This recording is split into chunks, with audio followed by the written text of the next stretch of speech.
Everybody, this is Chatter Miho with that marketing guy.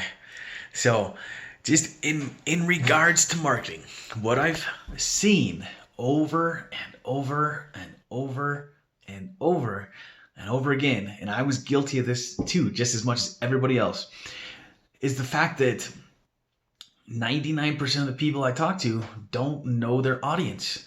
They don't know who they are selling their product to, whether it's coaching, whether it's some physical product, whether it's a subscription based service, whatever it is.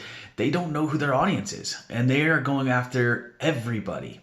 And so what happens when you do that is you take away your momentum because you're constantly sending out these messages to people who are not interested. Maybe have no idea what you're doing. You're wasting your budget if you're marketing to them.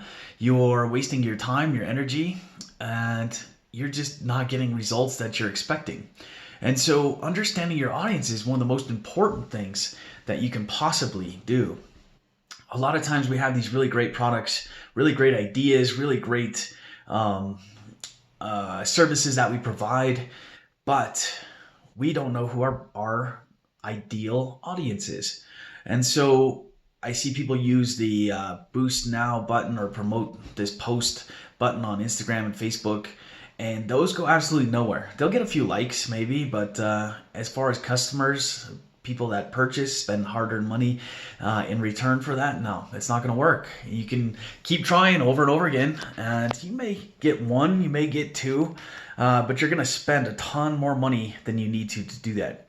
So my best suggestion for you is to sit down, look at what you're selling, what your product is, what your offer is, and write out your ideal audience. It shouldn't be a big audience. You should always have some sort of niche. Unless you're a supermarket trying to provide for bunches of people, even then you still have to know which products you're going to bring in, which products you're going to sell, which are not going to stay on the shelf. There are always reasons to know who your audience is, and the best thing to do is to sit down and write it out, to say, okay, if I were um, in the market for whatever product I'm selling, what would that look like? How would that look? And so a lot of times you'll find a completely different audience than you initially thought you had.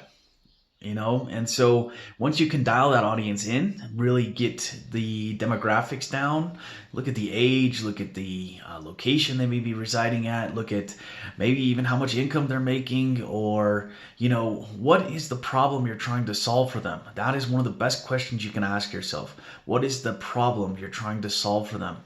Okay, write that down. What is the problem you're trying to solve for them?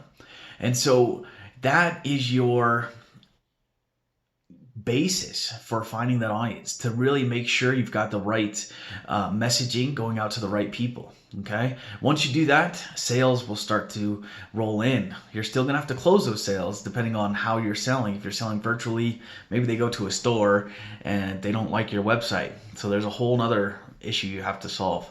But as far as marketing is concerned, to get them to that website, that's what's important. Now, once you got your messaging down, then you can start to figure out where other things may need improvement or maybe taken out completely. So just be aware, who is your target audience? Be specific, be detailed, and really put yourself in their shoes. It doesn't matter what kind of product you have. It could be the greatest widget in the world you're selling, but if you're not selling to the right people that don't want widgets, you can't sell a widget to somebody that doesn't want a widget. So make sure you have that audience down, make sure you're understanding their needs, and make sure you've got your messaging targeted directly and only for them. This is Chatter Miho with Elevate SEO. Our name is changing soon, so we are actually upgrading, which is great. So any questions below, anything you'd like to add to that, feel free. I'll see you in the next one.